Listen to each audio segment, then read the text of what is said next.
Good morning, happy Monday to Fishy Fash and Falco Flyer. Starting soon. This is the starting soon topic for the next 14 minutes or so. This is it. Whatever you were hoping for, you found it.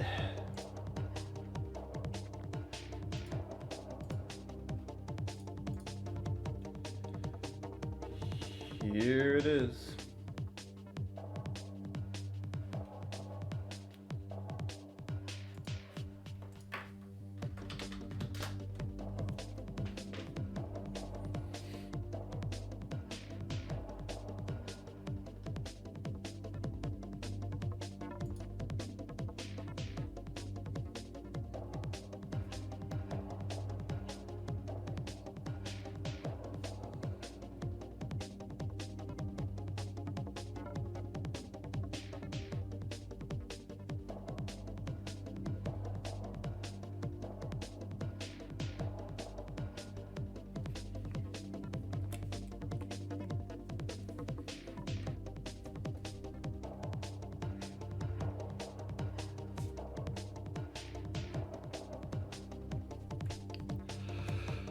Hello, Apple. Good morning, Kipu. Hola. ¿Cómo estás? Splatver.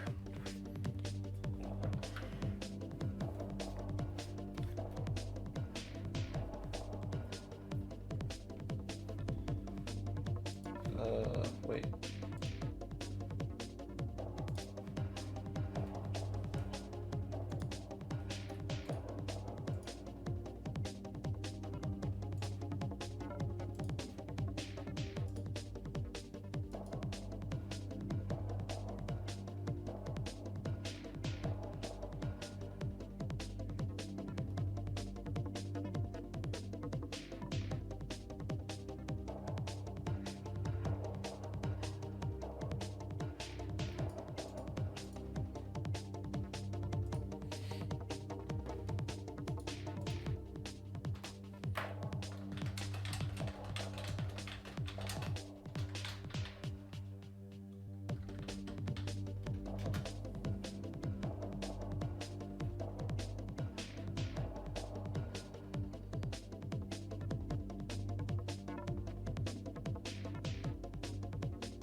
All right, what's going on here? Hello, Froggy. Hello, Kimo. Pops? People call me Pops sometime. Good morning, Evie. You know, I didn't even know there was a midpoint tournament until I looked at Twitter at like 3 a.m. last night and saw Twisted Time post something about it, and I was like, what? There was a midpoint tournament yesterday? So I briefly looked at that.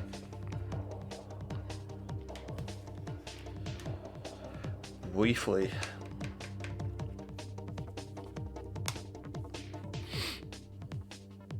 You missed last week's episode of the Popcast? Lucky for you, Evie. You can go back and watch it on YouTube at PopGun25. Episode number 42. We talked about Speed Ladder, Minnow Cup, and something else. Didn't we? Oh, gosh. I'm so focused on this episode, I forget what we talked about last time. Launch Point Draft Cup. That was the other thing that happened last week. So you can catch up on all that good stuff. Third place match turned into a bar fight and help desk? What happened here?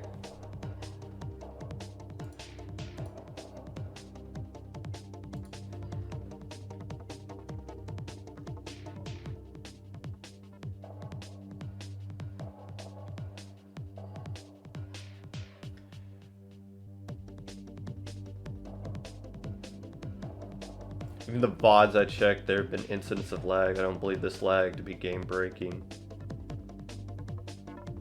Oh, just a lagathon. Good morning, Raichu. Nice job commentating Saturday.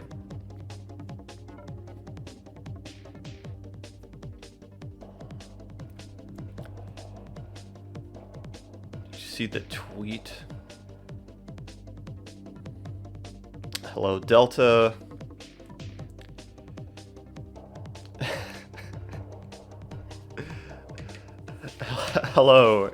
Hello, Emil.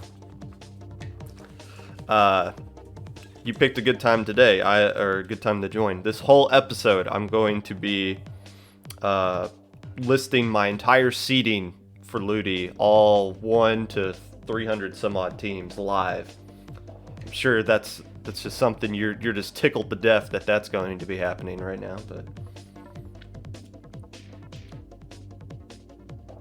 how many teams have officially signed up for Ludi here? Let me look.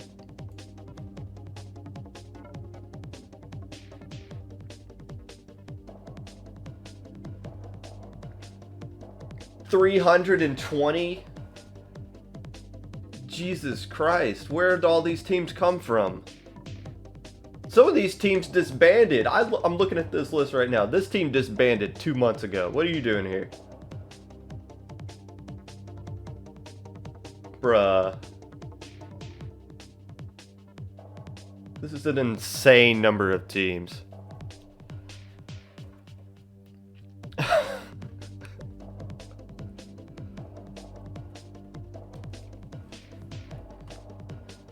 many divs are there gonna be? You can't just have 8.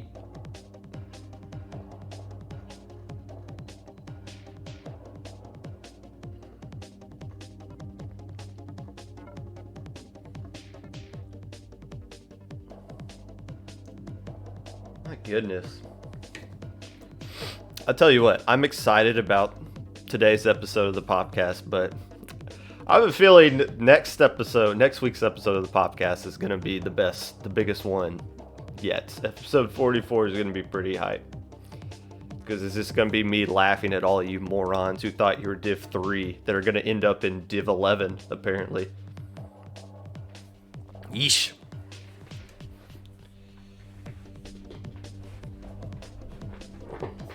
Div 25, man.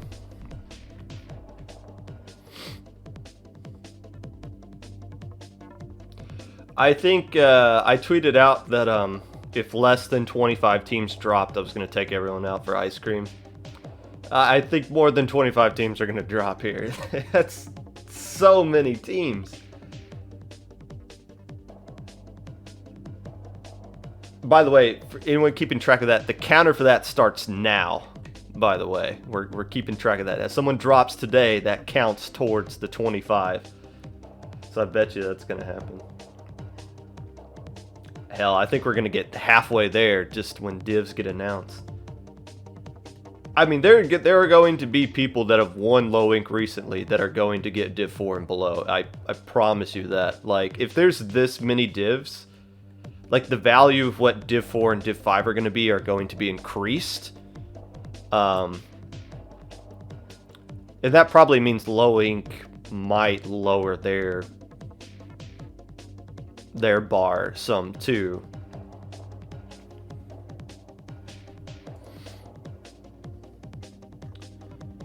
Holy crap. That team still... I didn't even know this team still existed anymore. Who are these guys?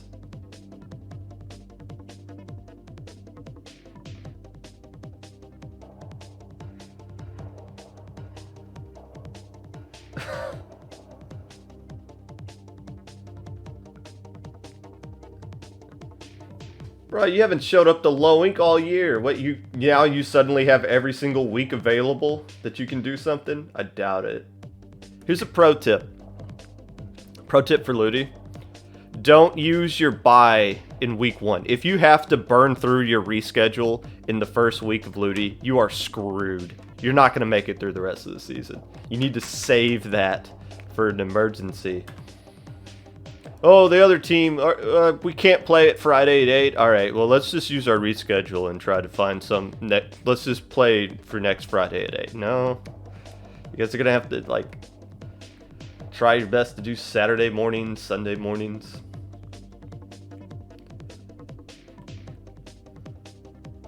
It's just so many. There has to be at least 100 teams playing in this this Ludi that have never played in Ludi before. There has to be about 100 teams. I mean, scheduling's going to be really weird. Booyah Ghost and Booyah Gang? Booyah X? Who are these people? Baby X? I need to do an episode. I should have done this last night. Just look through some of the craziest names here.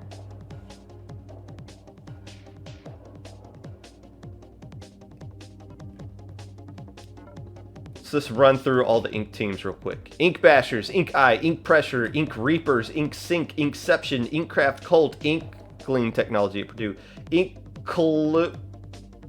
Inkluminatis, Ink Mortals, Ink Sanity, Ink Strike, Inklings, Insurance Agency, Ink Vaders, Ink Zuka Institution, and that's it for the inks at the beginning of the name. Then you got Mystical Ink, Power Ink.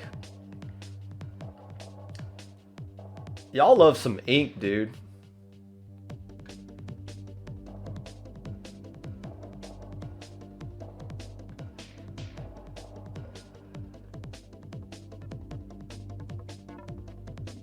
Vision, I haven't forgot about Vision. Man, they still got the same roster they had last year. Welcome to Good Burger was an actual thing.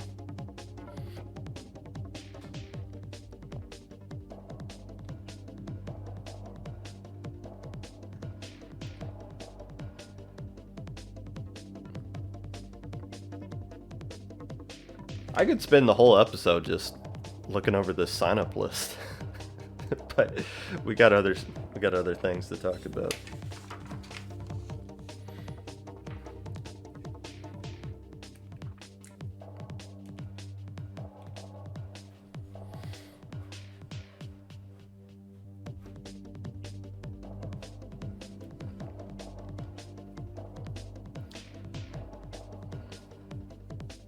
Think about your names before making them official. I think that's the problem, though, Echo. They did think about it. This is what them thinking about it was. This is the result of the thinking process phase.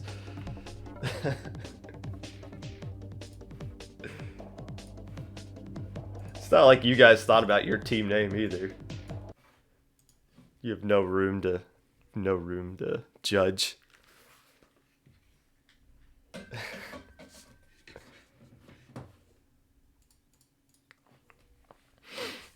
Hello, friends, and welcome back to the Popcast. Whenever you're listening to this, whether it be live or a VOD, Twitch or YouTube, while you're complaining about Europe getting a tourney at a decent time for them for once, forcing teams to play Turf War in Game 1 of your tournament's grand finals, enticing an entire community to play Charger only for the whole weekend, whatever it is that you're doing right now. I appreciate you taking the time out of your day to listen to this. Unless I don't. First off, I personally did not see a ton of Chargers in solo queue. I saw some other people had different lobbies than me where that was the case. I'm kind of thankful. I mainly use Hydra in solo queue, and if everybody was Charger in my Hydra lobby, I would have been screwed. So I was able to have a somewhat normal weekend. If you weren't because of that, well, it's over now. Everybody can go back to playing bad with their main weapons as opposed to playing bad with Chargers. One thing I want to point out. I thought about doing a segment on this. JPEG kind of mentioned last week that there's a lot of tournaments coming out, and I thought about I might want to do a rant about that because I kind of agree there are a ton of tournaments. One thing I do want to quickly point out before we get into news and topics of the day. This week, there are 11 tournaments going on this week. 11. I want you to keep in mind, there's only 7 tournaments, or there's only 7 days in a week. We have 11. Someone in chat is claiming that there's 12. That is a ridiculous number of tournaments. I think too many tournaments. But I'm not going to do a whole rant on it, mainly because I don't have time for it. That's just something I want to point out. If you have something you want to play in this weekend, do it. And here's what I would say. Sign up for the tournaments that you personally trust. The problem with having this many tournaments is that we're getting like 10 teams that sign up for each tournament, and each tournament sucks because of it, because there's not enough teams signing up for them because they're scattered all over the place. So do some actual thinking into what tournaments you sign up for. And that, let's just leave it at that. If there's a tournament you think is not up to the standards of what you think a tournament should be, don't sign up for it and play in something else. Let's start weeding out the bad tournaments and start investing in the good tournaments. I'm not going to sit here and say what tournaments I think are good and bad. That's for you, the consumer, to come up with and figure out on your own. Some news of some tournaments of interest that are not going on this week, but are coming up in the future. First off, Checkpoint 1 is finally back. It is going to be Saturday, May 15th at 1 p.m. Eastern Time.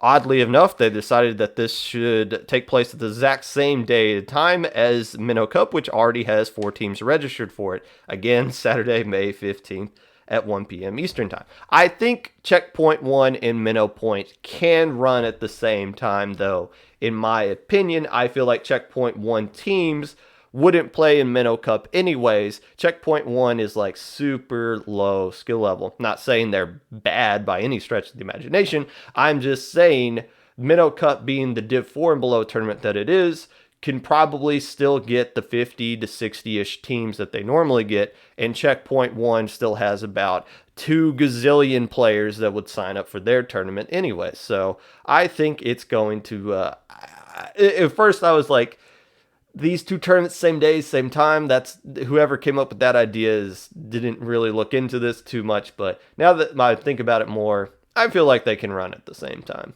I feel like they can get away with that. And Low Ink got announced, I believe, last week, maybe the week before that. Either way, Low Ink is going to be on April 24th and 25th. This month. That is the last weekend of this month. Sometimes it's not always on the last weekend. It kind of depends on schedules of other tournaments and organizations. So the Low Ink is still on the last week of this month, which is... Wow, we're the 12th already.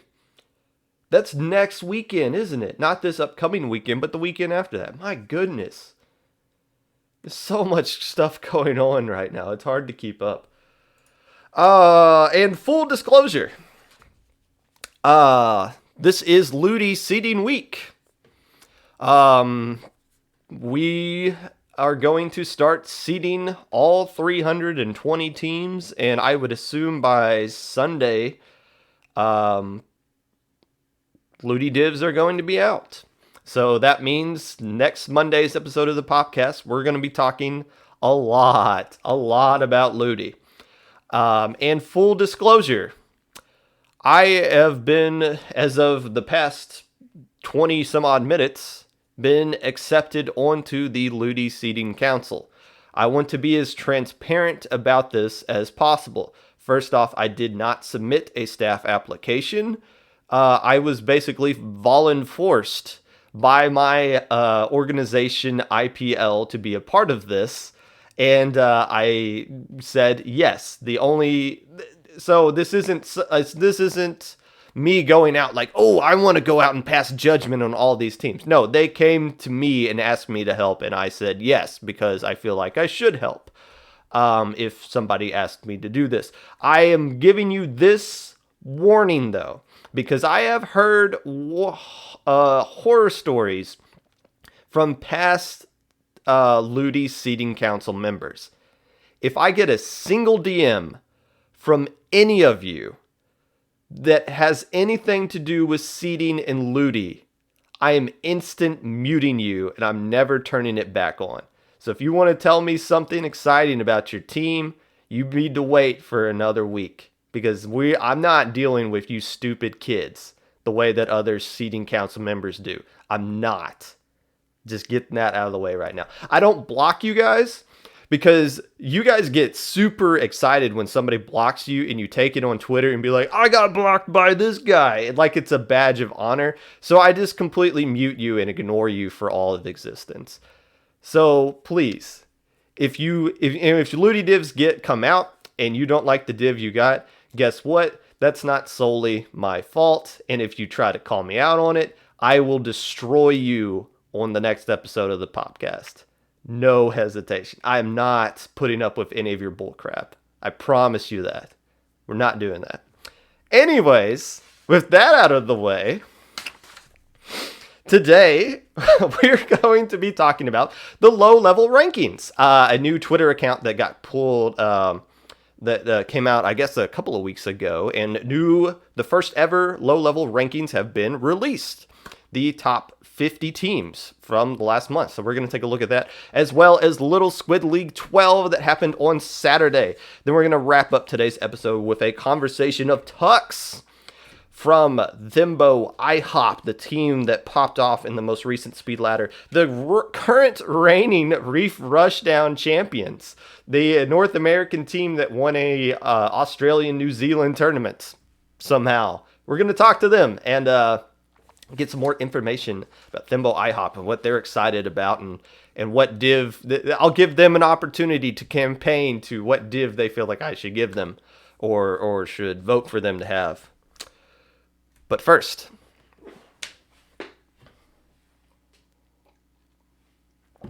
it is with a heavy heart that I am here to announce No Diving, formerly the Sugar Stars, has disbanded. Unfortunately. Full disclosure, how I got into this community is through a clan, a casual clan called Sploot Troops. Hey, that sounds kind of like Destiny Troops. There might be a connection there. One of the members of the Sploot Troop casual clan is Salem, who happens to be the captain of No Diving. So Salem and I have known each other for, I guess, a couple of years now, that I think about it. And I've poked fun at No Diving at Salem's expense, just to a lot on the podcast. There's been times where I'll do my top 10 teams for the upcoming Low Inc, and I'll accidentally mention No Diving as like the 5th or 1st best team in that tournament before realizing that I didn't mean to say No Diving. I meant to say Fluency instead, or something like that. So,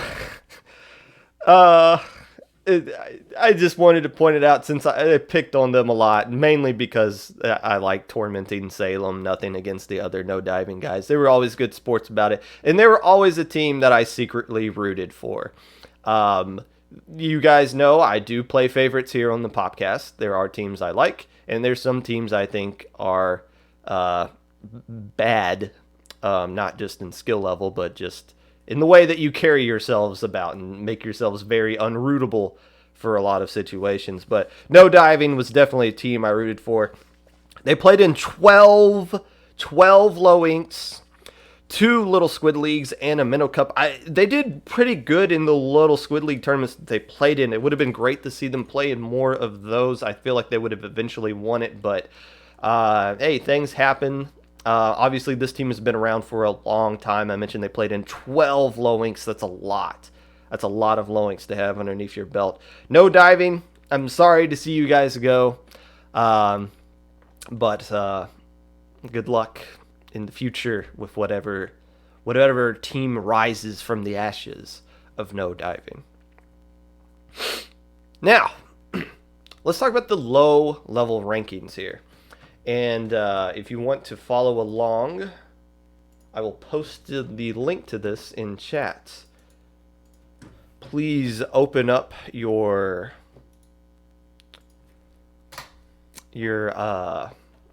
Google Chromes. Oh gosh, I'm screwing up my overlay. Open up your Google Chromes to the Book of Low Level Rankings and read along with me. First, this thing came out a couple of weeks ago. A new Twitter page a couple of weeks ago that basically just said lower level rankings. This is where I'm going to be posting this. Whenever something new like this pops up, my first thought is, who's behind this? You remember when that news Twitter thing popped up? It was like, breaking news, rumors are this person's trying out for this team. Or breaking news, this team finished in 20th place in this tournament. You remember that? That was the dumbest thing ever. And what makes these things less credible is you don't know who's truly behind it, right? Like it could be anybody. It could just be somebody who's trying to troll the community, or it could be somebody who's actually well known and understands what's going on to try to make to try to help promote the community in a way. The lower level rankings, I know who is behind it. And for that, I fully endorse this because I know the person behind this actually knows what they're talking about. It is somebody who actually pays attention to lower level community. It's not me. That's 100% not me. A lot of people were DMing me like, do you have anything to do with this? No, I don't. I don't want to be involved in any form of rankings of anything outside of what I do with my top 10. So, and I feel like I haven't seen anything that posted on the Twitter page that announces who this person is, but I feel like we all know who it is, so I'll just leave it at that. But once again, I trust the person who's doing this, and I fully endorse this. So there you go. I find it interesting, and I'm glad something like this has popped up. The problem I've always had, it's not a problem, it's not their problem, but the Western Top 60, when that first got announced, I like it because it's a transition away from using Ludi divs outside of what their intended purpose is to be, which is just seeding for the Ludi tournament and not supposed to be you're being branded with a number that stuck with you for the rest of eternity. The rankings are updated monthly. They're good, and it's a good indicator of where everybody is after each month. The problem is, though, is that the top 60 only cater to the top 60, and as we're finding out, there are over 300 teams in this tournament. So if you're not in the top 60 and you're one of the other 290 teams, you have no idea where you really are in the grand scheme of things. So having something that's just focused on ranking teams in low level, I think is a good idea. Now, there's a lot of rules with this because everybody has a different definition of what low level is and who all should be allowed to participate in something that is a ranking for just low level. So the rules are kind of listed out on the Twitter page, and the Twitter link to this is lower_level_SPL if you want to go and look at that. By the way, I would suggest following that. I fully endorse this kind of thing. So like it's kind of spelling out like who is eligible, where it is still kind of a thinking process. There's a poll in here. Do you feel like the low ink winner should be in the April rankings? I voted no. Not because I don't think winning low ink is an automatic guarantee that you are out of low level. I genuinely believe there are teams that have won low ink that are still going to end up in Div 4 this upcoming season, maybe Div 5 if everything gets bumped down a little bit. But we've seen teams that have won low ink in the past that have still been allowed into Ash Cup, which is around the same skill level. So just because you win low ink doesn't automatically guarantee, in a lot of people's minds, that you are above the skill level for the low level rankings. But as far as this is concerned, it seems like that's going to be the case. You win low ink and you're gone. So looking at the actual ranking itself of the top 50 teams. For now, Red Sun and Twisted Time are on here. Again, they both won low ink or the last month, we think. I guess we feel like that was the case. But they're here at number 1 and number 2. Resilience at number 3. I agree with that full-heartedly. And a lot of these things, when these listings get released, I think we kind of look at them and think that they could. There's always a little bit of debate going on here, right? Like these things aren't set in stone as far as what the actual number everybody gets is. And you look at it and you think, wait a minute, Thembo Ihop's at number 7? Didn't they just beat Pure Divinity, Oblivion, and twice in the same tournament? Yes, but you also got to remember, this is just March. So when these rankings get released like a week into April, which they have to because it takes time to make these things, you kind of forget the context of the timing for what the ranking list is for versus when the ranking list actually comes out. That's another issue with the top 60, and which is why the top 60 isn't being released this month, is because they announced they're taking more time to figure out how they can get the ranking list out quicker, is that by the time the list comes out, it's almost already irrelevant going forward. Now, so when you look at this and you think, yeah, Thembo Ihop is number 7, arguably they're number 1 with what they've been doing recently.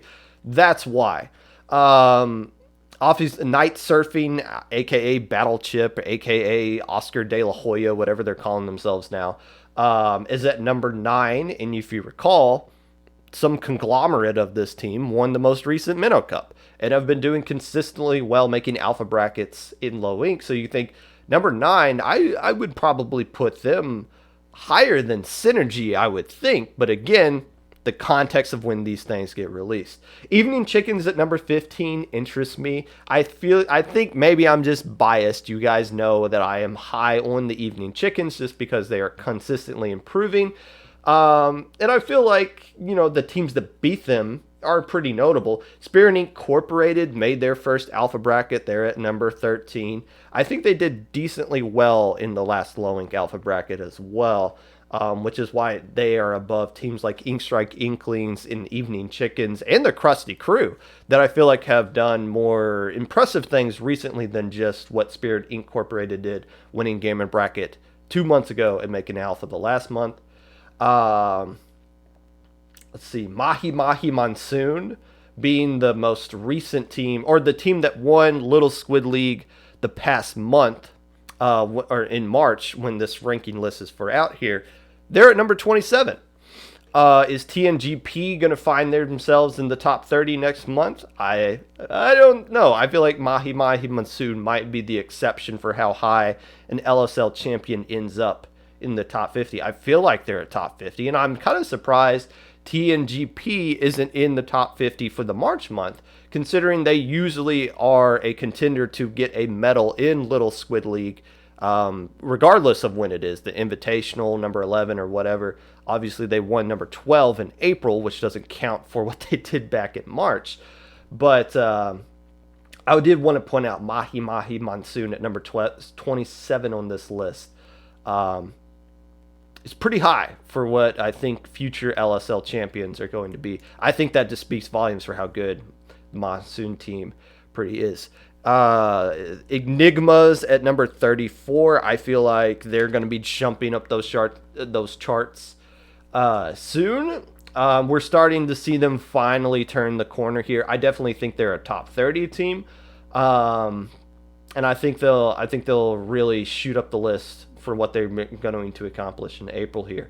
Untitled Duck Crew, if you remember, I pointed out this was a newish team made up of a lot of players who had little to no experience at all in competitive. They've kind of taken the competitive scene by storm here. They're number 37 on this list after their first low ink. They did decently well in the most recent Middle Cup. They played in Speed Ladder, so Untitled Duck Crew might be a team, might be the next Wiggly Phantoms, honestly. A team that just kind of starts from the bottom and shoots up the charts a lot quicker than what we normally see a team do. Morpho Knights at number 45. I think they're a team that's currently in the oven, if that makes sense. I've been using that reference a lot now that they have Kim Cat, formerly of Boreal Phoenix. And they've been playing in a lot of other tournaments as well to grind up. I feel like Morpho Knights is going to jump up from 45, really move up there. And so there you go. That's, again, I like these things. Make sure you follow it on Twitter. Evie just posted the Twitter link down there. Support this thing for sure. And it's good to have conversations about these things. And it makes programming for the podcast a lot easier as well when I have something like this I can talk about every single month. So there you go. Wanted to point that out. I think this is a good thing. I fully endorse it, which I don't always do whenever something random like this pops up. But it's good stuff. Definitely some good stuff here.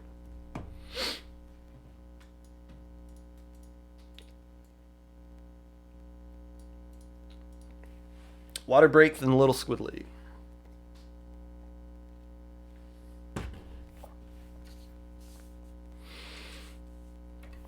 Now, I didn't fully try this out, and this might be super loud. But here, let's take a listen to what I said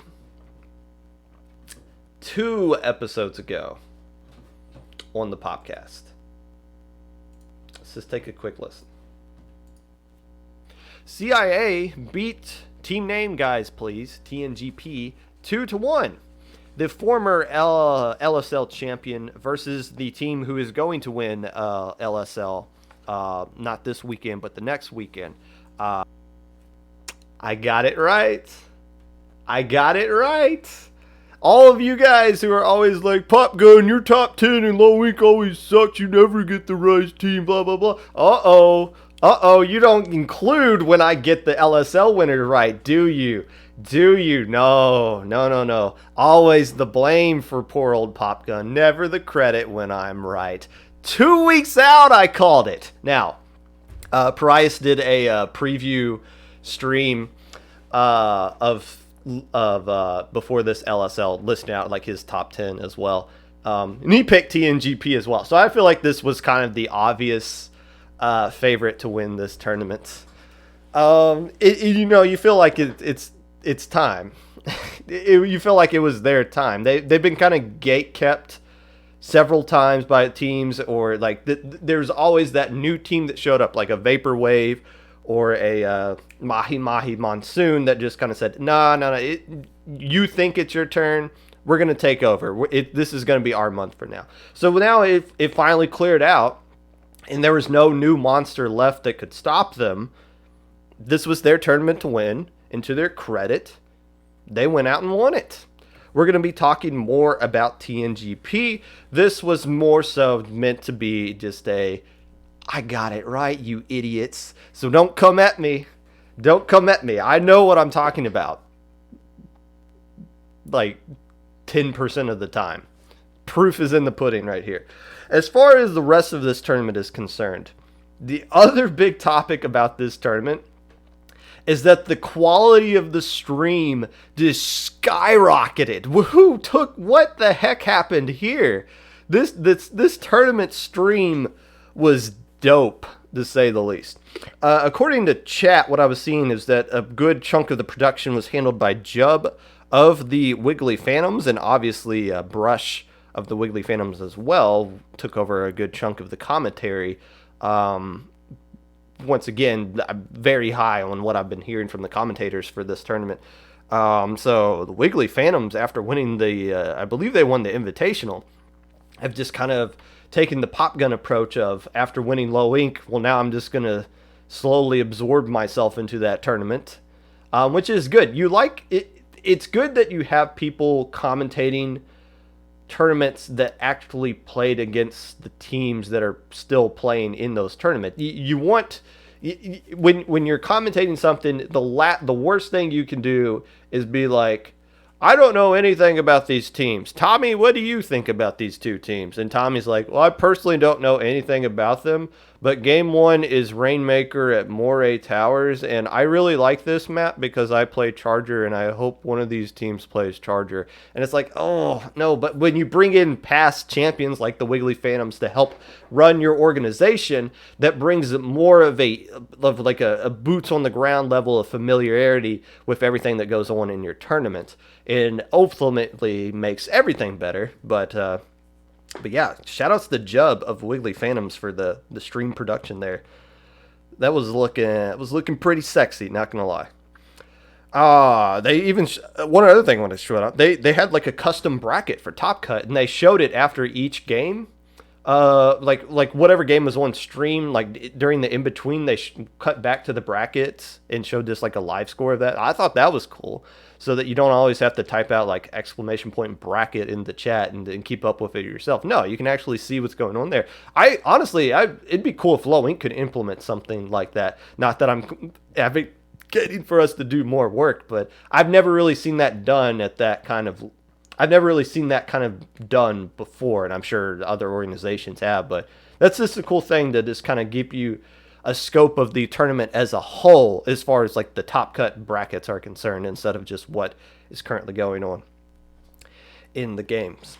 The usual groups to top/silver brackets. Everyone moved on to a bracket as you should in a low level tournament. The point of these tournaments is not to determine who a true champion is. It's more so to develop teams to get them ready to be too good for your tournament so that they can go off to mid-level and lose in one tournament and disband after that. But then it's not your fault. You did everything you could to help build them up to get ready for stuff like that. Let's look at each group individually.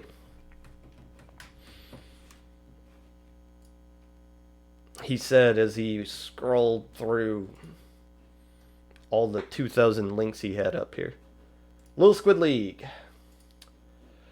Group A included TNGP, Power Inc., Sparkling Sea, and Last Ditch Effort in that order.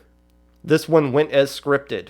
The team seeded number 1 finished number 1, number 4 finished number 4, top to bottom. Boring, but predictable. Fine with that. Group B went as scripted. Eventually, literally 1 through 4 finished 1 through 4. Inkcraft Cult, Just Gooder, Sommer, Herzen, Sterlong. Screw you, whoever came up with that name. I'm just going to call them Sommer going forward. They finished in 3rd place, and Just Throw Bombs finished in last place. Here's what's interesting about this, though. There was an upset. Just Throw Bombs took out Inkcraft Cult, I believe 2-1 or 3-0. I'll have to go back and look at that later. But that's a huge upset. You know, sometimes there's some teams in here that get a number 1 seed, and it's just like, that makes no, you know, it's like probably more of an assumption because it's a newish team and they don't really have a lot of information going on there. But Inkcraft Cult is a name brand low LSL team. Been around for a long time. I think they announced they're going to be doing an invitational too soon. I'll be keeping an eye out for that. So for Just Throw Bombs, that might be the biggest win of the entire tournament. The fact that they were able to knock down a team like Inkcraft Cult. It didn't hurt the Cult at all because they still finished in 1st place in their group, and Just Throw Bombs still finished in 4th place. But still, that's a heck of a win for Just Throw Bombs. Heck of an upset for them. In Group C, Irida, I believe is how that is pronounced because I watched the Moray Tavern podcast. Irida, not Iride, went 3-0. I believe they were the number 1 seed in that. The Bamboo Dragons were the number 3 seed, and they swept the number 2 seed, hook, line, and sinker. That's the only real upset there. So the Bamboo Dragons stole their spot into top cut. from hook, line, and sinker. Rita taking first place. The Royals seeded fourth, finished in fourth there. But the Royals do have some sparkles next to their name on Battlefy. You know, as long as your team name is eligible, if you want to include all that other nonsense, go right ahead, I say.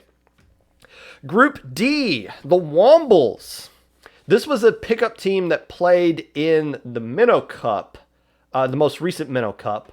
And here they were again playing in Group D. I believe this was a pickup team from Otakos, if I'm not mistaken. Not that it is 100% Otakos, but I believe mostly players from Otakos.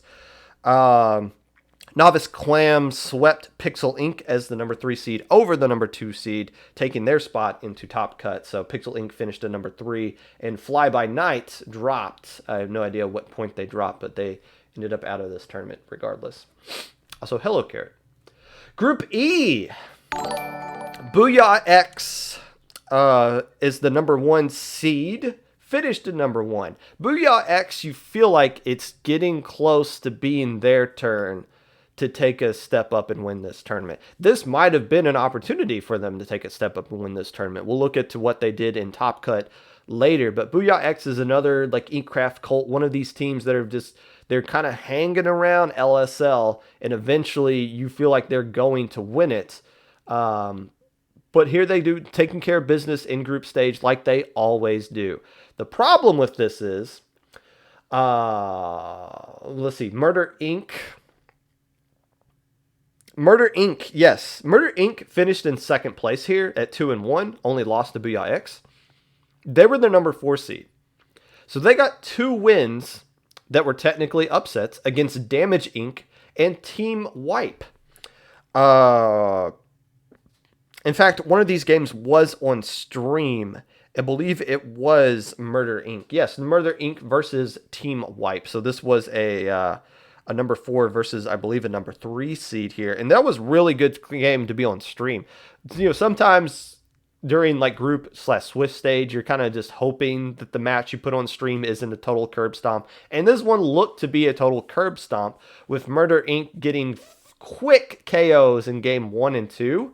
But Team Wipe dug in on Splat Zones and Canal, was able to get a huge lead and hang on to it, and was able to take a game off of Murder Inc. So a good game on stream there. A nice 2-1 result, but still Murder Inc. as the number 4 seed stole a spot into Top Cut. One of the gazillion teams that have the word Inc. in it. Pixel Inc., Murder Inc., Damage Inc., everywhere Inc. Old McDonald had an Inc. E-I-E-I-O. Group F. Awkward 3-way tie here. First off, Cephadonce, the number 1 seed, went 3-0, as you would expect them to do.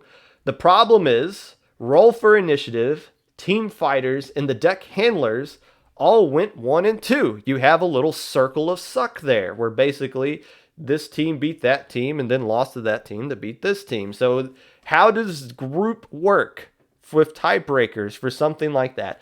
I still don't know. It's taken me about a year to figure out how tiebreakers work for Swiss on Battlefy. I'm sure there's some logical reason to it. It might be, my assumption might be, is that it is to do with your original seeding, because that's like the final tiebreaker for Swiss and Battlefy, which we've all found out over the past couple of weeks.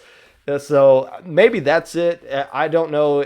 It could have been like who won like 3-0, more 3-0s versus 2-1 wins or something like that. But regardless, it's interesting that Roll for Initiative beat out Team Fighters and Deck Handlers for the tiebreaker, because Roll for Initiative almost won this entire tournament. They finished in second place and took TNGP to a game 6. So there you go. The tiebreaker worked out for the right team, it seemed like. How it got to that point, I have no idea. I don't do a lot of group stuff in Battlefy, but you got it right here. Lastly, Team G, or Group G. Only 3 teams in this group, Starfall version 2.0 and Team Delta Starfall going 3-0, beating version 2.0 2-1 on stream. That was a 1-1 game heading into game 3. Tower control at the Reef. Starfall was able to get a huge lead and just do just enough to hold on to it in the overtime there. I do want to point out, of all the stupid team names that I've seen recently, I feel like Starfall is pretty good, honestly. As a commentator, I would feel cool saying the word Starfall instead of Sommer, Schmarger, Schmarger, or whatever those guys were. And then, yes, I know there's like a gazillion different team names after something that has to do with space across the entire community, but I think Starfall is cool. I just wanted to point that out. So there you go. There's your group stage. So we take a peek into silver brackets. Starfall is a cracked name. I wouldn't go as far as to say it's cracked. It's just compared to others, it's good.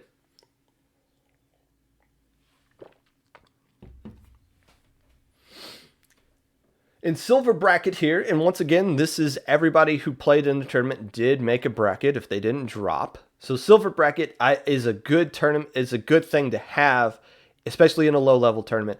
And it looked like a lot of teams took advantage of this because there were several matches that went 3-2. Semifinals, every single match went 3-2. Damage Inc. beating Team Fighters, and Sommer beating Sparkling C 3-2, moving on to grand finals. In the third place match, Team Fighters took down Sparkling C 4-2. Sommer took down Damage Inc. 4-2 as well. So it's good. Another Damage Inc. who finished in second place actually faced 2 straight game 5s. Just Throw Bombs, who very good tournament for them. Took Damage Inc. to a game 5. Team Fighters took Damage Inc. to a game 5. So this is good for all of the teams involved. If there was no silver bracket, you miss out on this opportunity to play in these close, tight games where something is actually on the line, which is probably something a lot of these teams don't get to often until about round 5 or 6 of low ink. So this is a good opportunity for them to play in close, contested matches against other teams around their skill levels. That seemed to be a vast majority of the matches here in silver bracket. Yeah, you got a couple of 3-0 sweeps here, but when it gets down to the nitty-gritty, it looks like everything was really competitive here. The 4 teams that placed somewhere in this tournament. The number 4 team, Sparkling C, these guys went 3-3 last week, or last month's low ink, without making Gamma Bracket, but still, they're a newerish team. I'm glad they found Little Squid League. And the more they play in it, the more they'll improve. Third place team, Team Fighters, was mostly new players. I briefly looked at their Battlefis, and a good chunk of them were brand new to competitive, or at least this was their first Battlefy tournament. Maybe they played 100 tournaments on Challenge or Smash GG for all I know, but still nice to see them play in this new tournament and get third place in silver bracket. Damage Inc. This is a heck of a finish for them, considering they finished second place in silver bracket here, because in low ink last month, they went 1-5. Actually, excuse me, this was in February, not in March. They didn't play in March, but in February they went 1-5, and they finished in this tournament above several teams that did go 3-3 in the March low ink. So hopefully that'll translate to Damage Inc. Getting that second or third win and possibly vie for a Gamma Bracket spot into top cuts or for Alpha Bracket or Gamma Bracket. Excuse me, I'm all over the place, and they kind of need that. If you want name recognition for your team and you have a name Inc. somewhere in your name, it makes it really difficult to determine the difference between your team and 20 other teams that have the word Inc. in it, especially if we don't get to see you a lot. So if Damage Inc. wants more recognition with the name they have, they'll need to start popping off more. But this is a good step in the right direction for them with how they did in low ink in February. Speaking of teams who have horrible names with name recognition, the team that won this, Sommer, Fammer, Garmer, finished 2-4 in the most recent low ink in March, and they're the silver bracket champs here. So there you go. Several teams that finished at the bottom of low inks. 1-5, 2-4 are popping off in Little Squid League. I'm telling you guys, why are more teams not signing up for Little Squid League? This is the tournament you should be playing in. I mean, keep playing in low ink, but if you want to start growing, this is where you do it.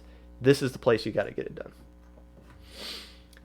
Looking into Alpha Bracket, because I know Tux is patiently waiting for me, I would assume. Alpha Bracket, Top Cut. I believe this used to be called Gold Bracket, but it's just Top Cut here. The match of the whole tourney might be the semifinal match here. Version 2.0, 2-3 over Roll for Initiative. This was a really good match. This could be, I could see this being an honorable mention for at the end of the year for match of the year, honestly. Version 2.0 Roll for Initiative. Every game in the first 4 games were extremely close. Came down, some of them coming down to just 1 point. It didn't seem like one team was truly better than the other. The reason why I say it's going to be honorable mention and maybe not in the top 2 or 3, we already know what number 1's going to be, is this Game 5. And I want to talk about this Game 5. Splat Zones at Albacore Hotel. The comp that Roll for Initiative used was Custom Hydra, okay, Custom Junior, what? Inzap 83, the Rain one, and K-Pro. And when I saw that comp, I thought the only way Roll for Initiative wins this is if that K-Pro just goes crazy. And lo and behold, the K-Pro went crazy. Getting 7 kills in about 2 minutes. I believe that the name of the player was Level 1 who was using the K-Pro there. And they were able to get the knockout in about 2 minutes. Look, I'm not judging people's comps, okay? Maybe I am. But you can use whatever comp you want to use. You want to be a GooTuber team? Go right ahead. I saw a Japanese team using GooTuber and beating up on like a pickup team from Europe, like Sindao and Brian and Kiver. So anything's possible. The thing is, whatever your comp is going to be, your whole team has to buy into the mindset of what your comp is and how it works and what you get out of that. They had a paint-heavy comp, a rain-heavy comp, and it worked out for them. So I'm not going to sit here and be like, wow, Custom Junior, Inzap 83, what are you guys thinking? No, it worked because the K-Pro went crazy, and they had the paint to kind of capitalize off of the ground that the K-Pro was creating for them, and the Hydra was able to just kind of also contest as well with the rain. So there you go. I wanted to point out that comp, and I want to point out to you guys because some of you have been like, well, you need to have this certain comp to win games and all this. No, you don't. You just have to have a philosophy and have the rest of your team buy into that philosophy and buy into the fact that the weapons that you pick are going to support that philosophy and game style that your team has. So I wanted to point that out. That was the only game in the whole set that was a KO, and Roll for Initiative got it with those kinds of weapons. Should be pointed out. A lot of really good 3-2 sets here. Actually, no, I lied. There's only one other. It was once again version 2.0 who knocked out Booyah X.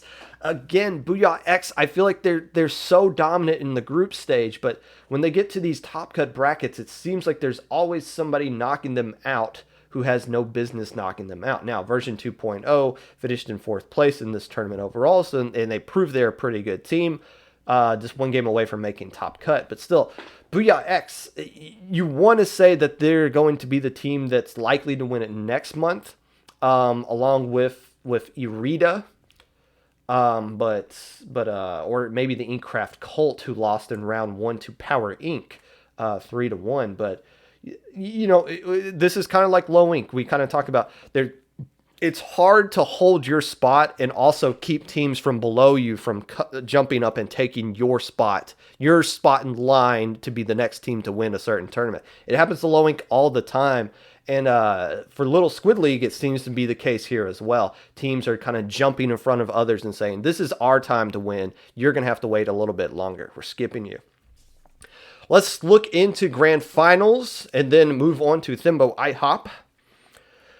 It looked like Roll for Initiative was going to take this one. It looked like TNGP was going to kind of falter here a little bit because Roll for Initiative won game 1 and they got a huge lead in game 2, and it looked like they were just going to go up 2-0, and that's pretty hard to come back from in any tournament. But TNGP came back, tied it up at 1 apiece. Was able to, I believe, win the next game. It was back and forth until TNGP finally put their foot on the gas pedal and closed this one out 4-2. No game was a KO.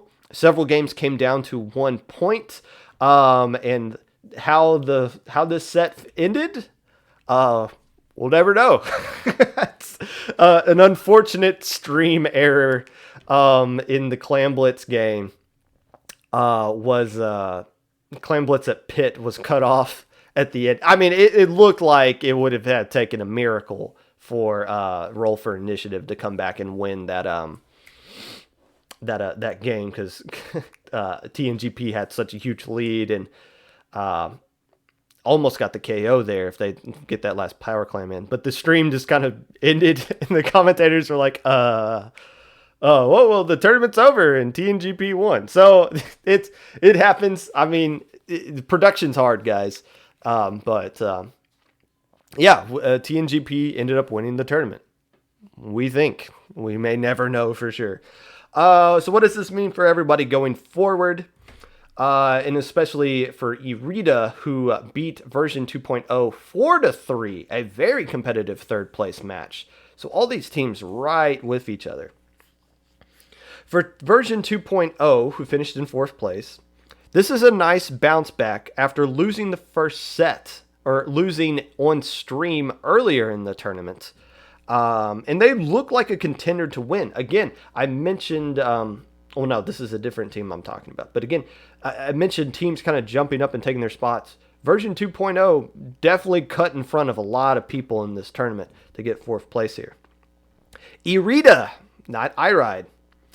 I feel like they are going to be in the top 3 for Little Squid League. I'll be interested in seeing how Parais breaks down the preview for the next Little Squid League, but I feel like Irida's going to be up there. They made Gamma Bracket in the most recent Low Inc. Roll for Initiative. I have no idea who these guys are. I think it's just a pickup team, but once again, the only reason they made Top Cut is because of a awkward tiebreaker. They only won 1 game in groups. And they went on a steamroll here. Sweeping Cephadonts, sweeping the Wombles in a 3-2 win over version 2.0 before taking TNGP to a game 6. So these guys were given the Red Sun homie stock and took great advantage of it, going all the way to 2nd place. For TNGP, I love the fact that they struggled in this tournament. They only swept a team once. It was the first match they played in group stage. Everything else was a 2-1 result in group stage, and they lost at least 1 game in every other set going up to that. I like seeing that. In fact, they lost 7 times in this tournament. I feel like that's a record for a team winning Little Squid League as far as how many losses they took along the way. That shows 2 things. One, it shows that there's a lot of parity in this tournament, which is good to see. You don't want to see, in skill cap tournaments, you don't want to see a team come in and just stomp their way through to grand finals. You don't want to see that. You want to see a team struggle. The other thing that this shows is that they truly earned it, right?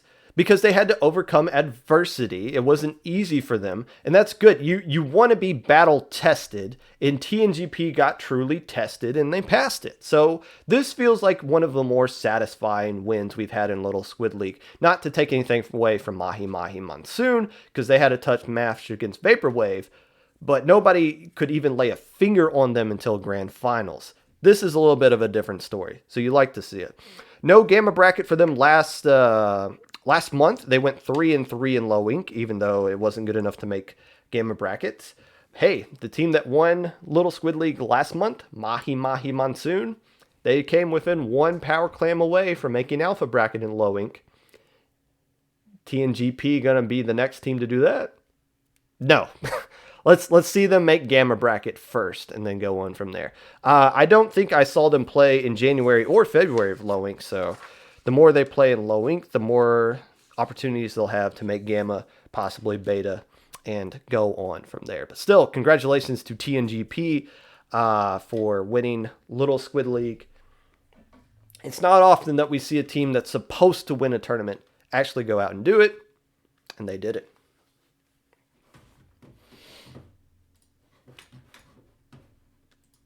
That is, it's always something nice that you like to see.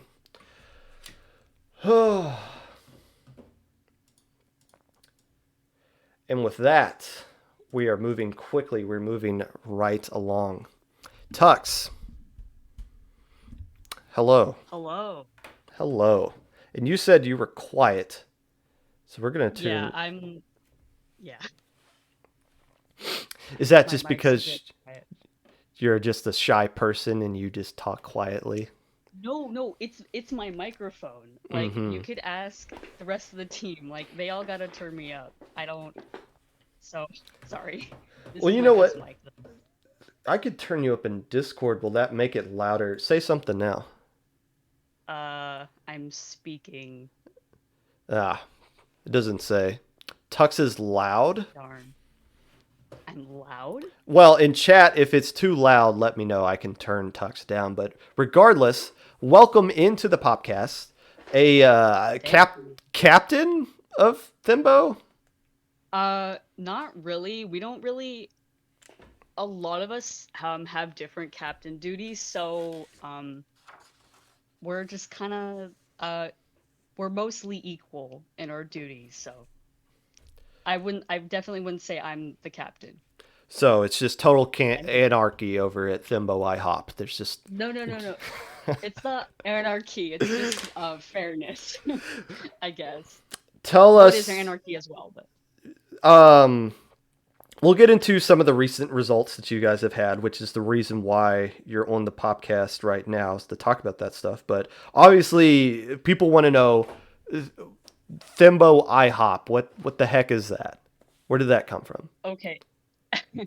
So, I don't know if you remember or were aware of this, but there was like a meme at the time last year where people were talking about like femboy Hooters and like goth IHOP and like MILF Denny's, I think.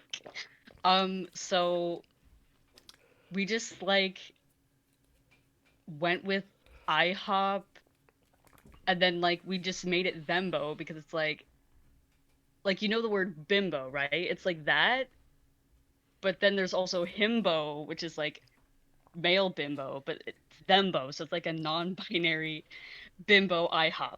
Um, and yeah, that's where it came from, basically. Okay, that makes sense now that I hear it. You know, I had what was it, like Femboy Hooters or something like that. I think I remember that vaguely, and then I Okay. remember Yeah. purging that from my brain, and now you just put it right back in there. So great. Now every time I think of you Sorry. guys, I'm gonna be thinking of that. Wonderful. Uh-oh. When did IHOP form? Where your members come from? Yeah, how did this Uh, thing get together here? so it was around, I guess it would have really started in July because that's when Damp and Boeing decided to start recruiting.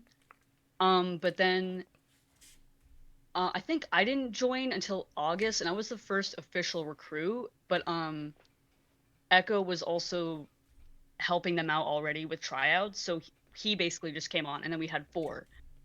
So that was in around August that we started actually playing with four people. And then AJ joined us pretty recently. It feels like it was longer ago because she was also subbing for us a lot. But she joined officially like a couple weeks ago. Yeah, and you know, Damp from Technical Machine, obviously a team that Mhm. had a lot of experience in low ink. AJ from the Raccoons. You know, I've played with AJ a couple of times from the Luau server, and it seemed like when you guys added AJ is when things kind of took a turn for the better for you guys. Mhm. Would you say that? Yeah, I definitely agree. Um, it's for a lot of reasons. I mean, first of all, just having 5 people because we're all fairly busy with work and school and stuff. So just having 5 people is one thing that's really helpful. But also just like what she plays really helps us. Like we have like literally this whole time for months and months we've had problems with like dealing with certain maps because we mostly play close range except for Boeing, and that's been a problem. And so to finally have like a mid-range player is like, oh, she's a lifesaver. So thank you, AJ, for joining us. Thank God. Yeah, having a dedicated midline always kind of helps. I mean, you guys have an anchor. You're one of the few teams that still has an anchor. But yeah, even having Right. that extra midline kind of helps out on things like hotel and whatnot. Yeah, definitely hotel. Definitely hotel. That was our problem, but we feel a lot more confident on maps like that now. What teams do you get excited about playing against? Do you guys have a rival?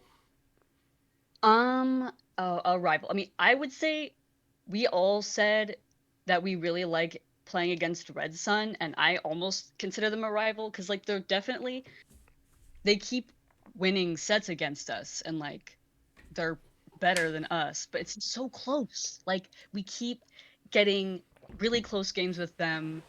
Um, so to me that feels like a rivalry, and like we've been even wanting to scrim them, and we haven't gotten around to that. Because yeah, I would say they're like our main rival at least right now. Um, but pretty much any team that's like when we get matched up with mid-level teams, we get really excited overall.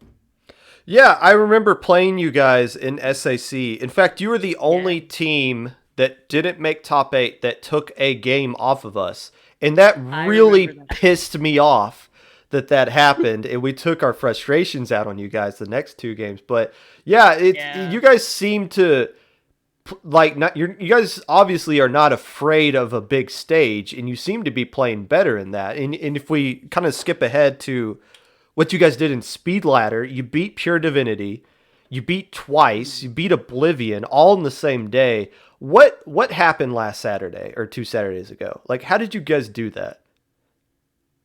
Um, I would just say overall that we've been trying to practice mostly with mid-level teams, so we felt like we were pretty prepared for it, I guess, because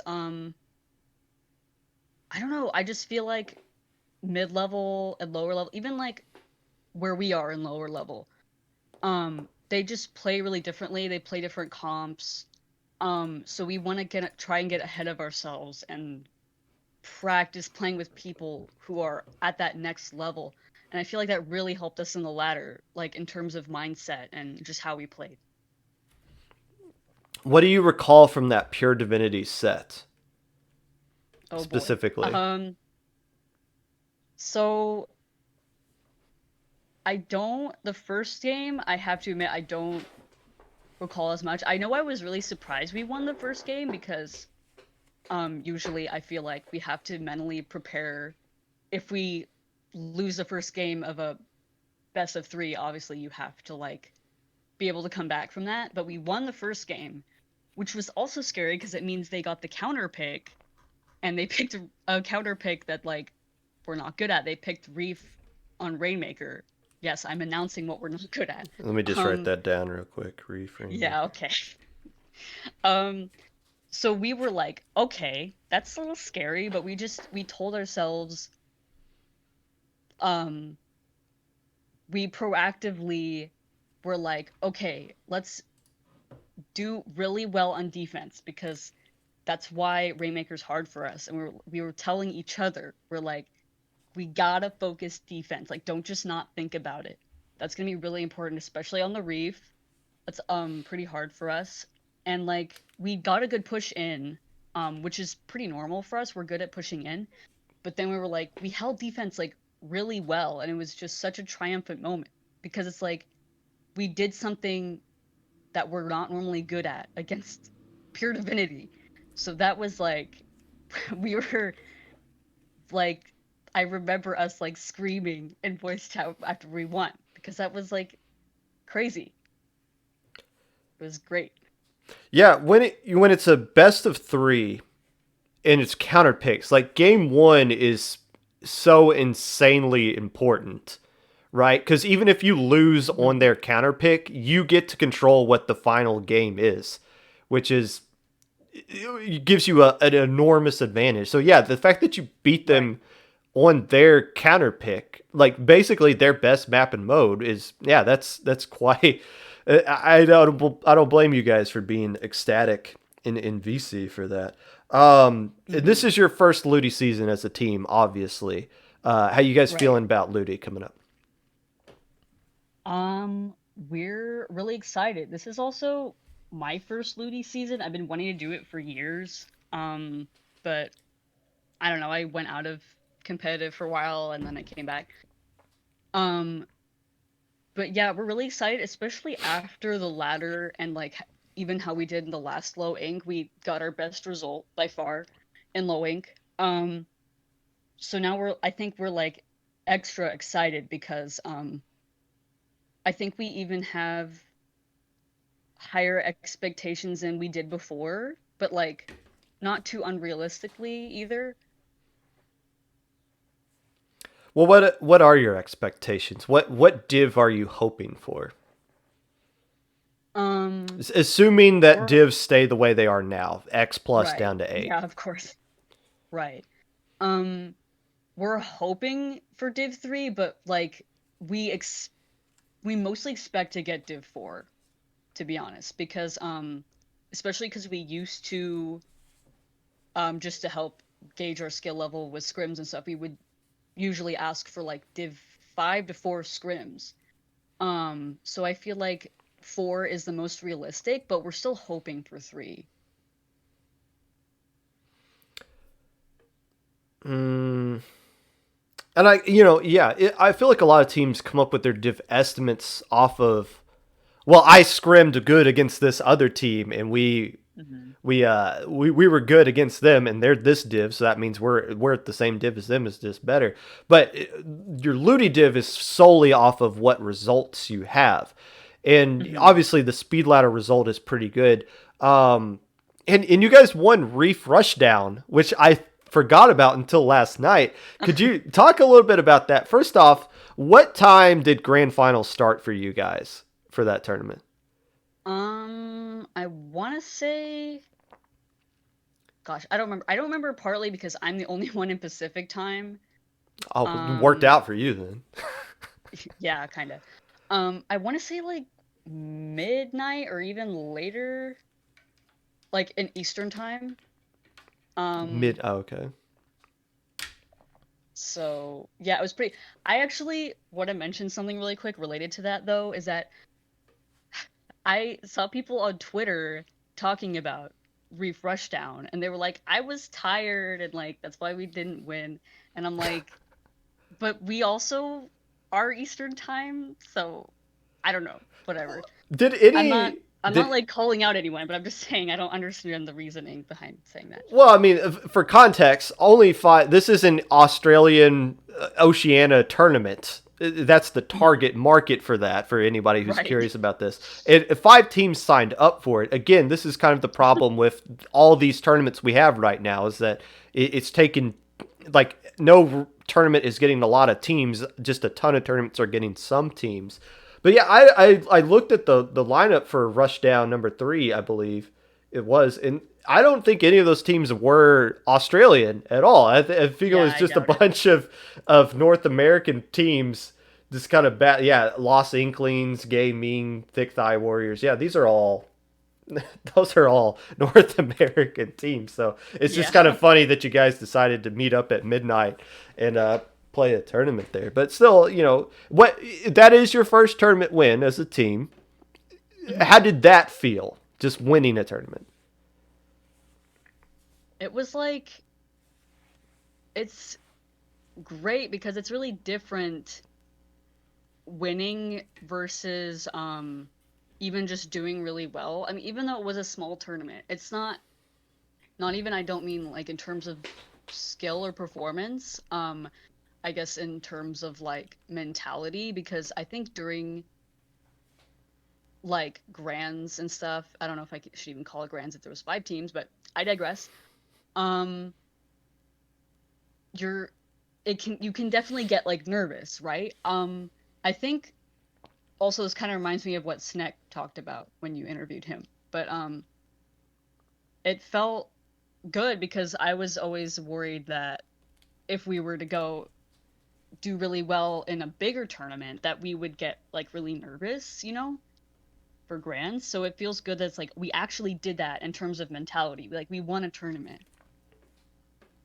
So it makes me look forward to the future of our tournaments. Yeah, you mentioned Sneck of the Wiggly Phantoms. I had them on when they won the Little Squid League Invitational. Yeah. Sneck said some things there that I took into some grand finals mentally Mhm. going forward. He Mhm. said that they played, it was a bracket reset situation, but they were the winner team. They said they approached it like it was a best of 14 set instead of let's just win Oh 4 games yeah, and the tournament's over. And I feel like that's a really smart way to look at it. So I'm glad you referenced that because yeah. Mhm. having you guys talk about your experiences in these low level tournaments, I feel like is good for other teams to kind of hear as well because a lot of good. It's good to see how different teams think in certain Mhm. situations because I feel like some of the teams are not good at that in clutch kind of moments. Let's Yeah, talk. definitely. Let's talk about low ink. Uh, what result do you use to determine in your performance of a low ink each month for if it's a success for you guys or if that month was a failure? Like, is there a certain like we need to make alpha bracket? Anything short of alpha is a failure for us, or Um, I feel like we're really not hard on ourselves, partly because we I can't believe I don't remember. I think in 2 months we didn't even get top cut. So it's just like let's just do our best, of course. And whatever we get, we get. Which is weird that we've only gotten no bracket and alpha, and nothing in between. But if we did get, I mean, I've expected to get beta because we went 4-2 the past 2 times and somehow got alpha.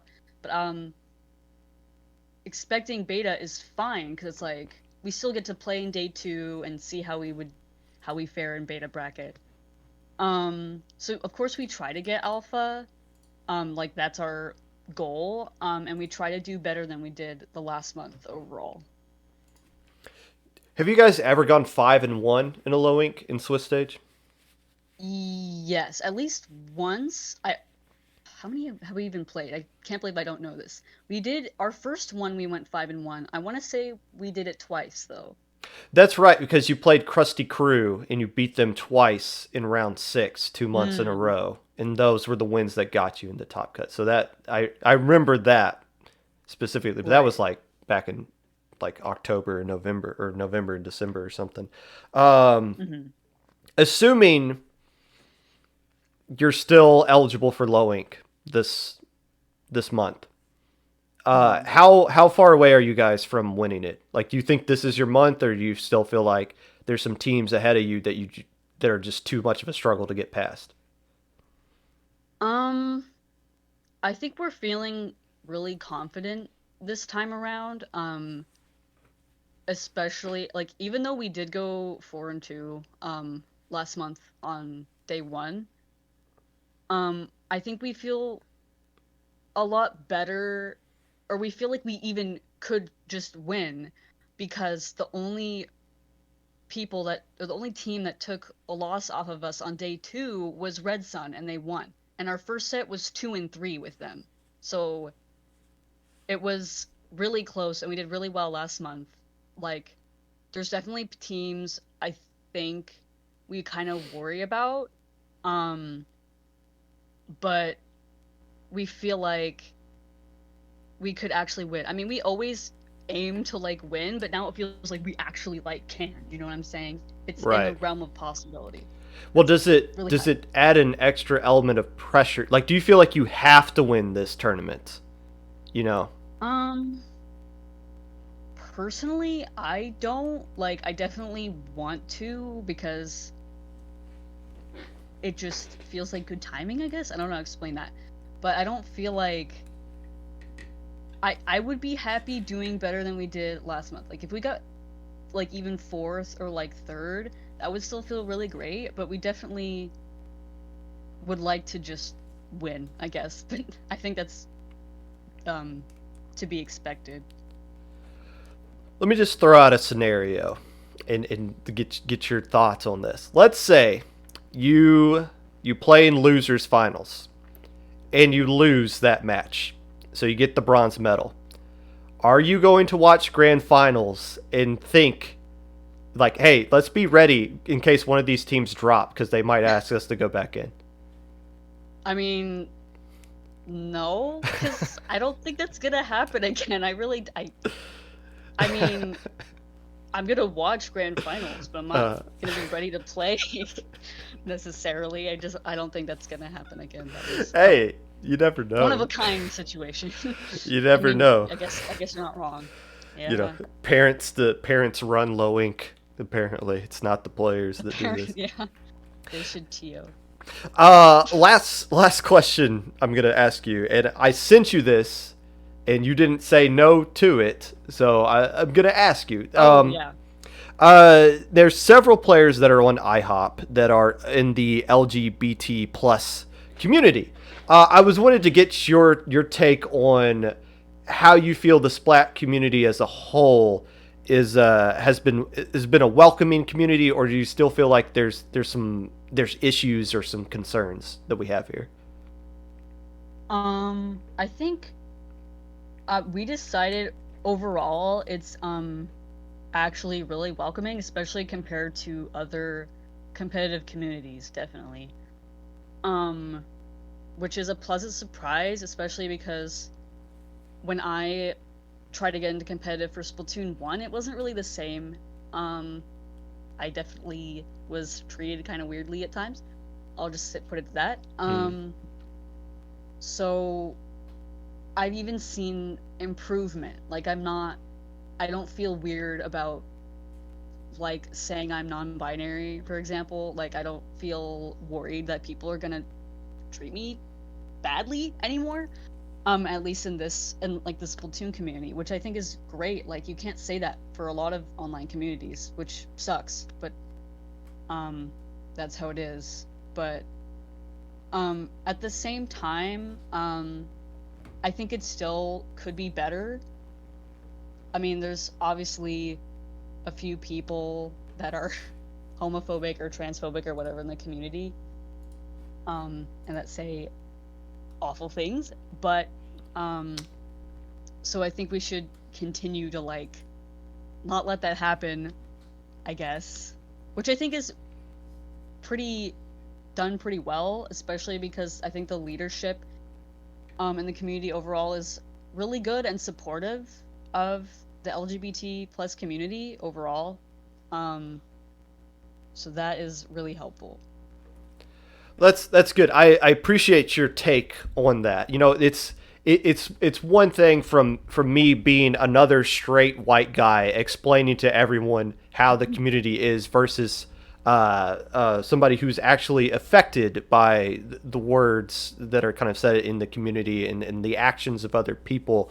So I appreciate your take on that, and good luck to Thembo Ihop in the future. I guess the question is going to be if a Femboy Hooters team shows up, how excited are you going to be to play against those guys is going to be the question. I would personally be so honored. Oh my gosh. Like if someone would name that, I'd be like, yes, let's play them. So, that's an idea for you guys, for anyone with new teams. Yeah, that's gonna be a pickup team for Checkpoint 1. I know it. There you go. Oh, Tusk, thank you, and good luck to you guys in this upcoming Ludi season. And if you're eligible for low ink, hopefully you guys are on late enough to where I commentate you guys. We'll have some good things to say about you, unless I don't. Yo. GG's. Thanks for having me on. And that was Tux. of Thembo Ihop. You know, I'm glad I sent them the list of questions, and I sent them that LGBT one because that's something I'm genuinely curious about. I want to get other people's opinions on things like that. I don't typically talk about splat safety here, issues that regard splat safety on the Popcast, just because I don't want to come across as just another person telling you guys how you should feel about certain things. So I'm glad that they answered that question. Obviously, that's not all, but you know, for Thembo IHOP in general, I feel like they're a good team going forward. I don't know what to expect from them in this upcoming low ink, though. I feel like when you do really well, you get into this scenario of where now there's expectations and there's like a target on your back. So that's why I kind of asked them, do they feel pressure to win this upcoming low ink? But if they go into it with no pressure, the question is going to be, can they beat Resilience or not? Regardless, we're going to be, that is the end of another episode of the Popcast. Once again, next week is going to be about Ludi. A lot of Ludi seeds. We're going to look at all the Ludi seeds. We're going to talk about, I guess the groups might be out by then, might not, but we'll look a lot into that. So we'll be going, it's going to be a big episode next week. I think a lot of you are going to be coming in the chat kind of butthurt. And don't know what to tell you there. Let's go raid somebody. Who are we going to raid? Someone named Classy Lad. Is that a bad person? Let's go raid them.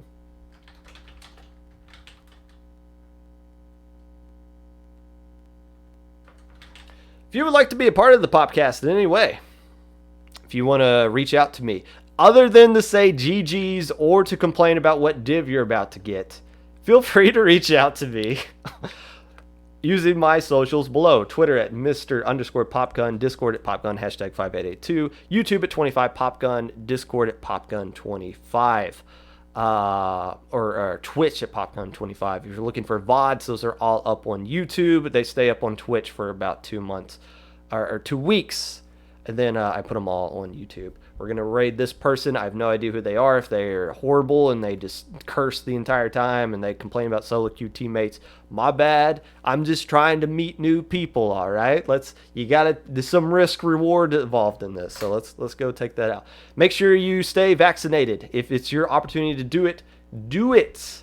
That is my endorsement. If you don't believe in vaccinations, I can't help you, but that's just my take on it.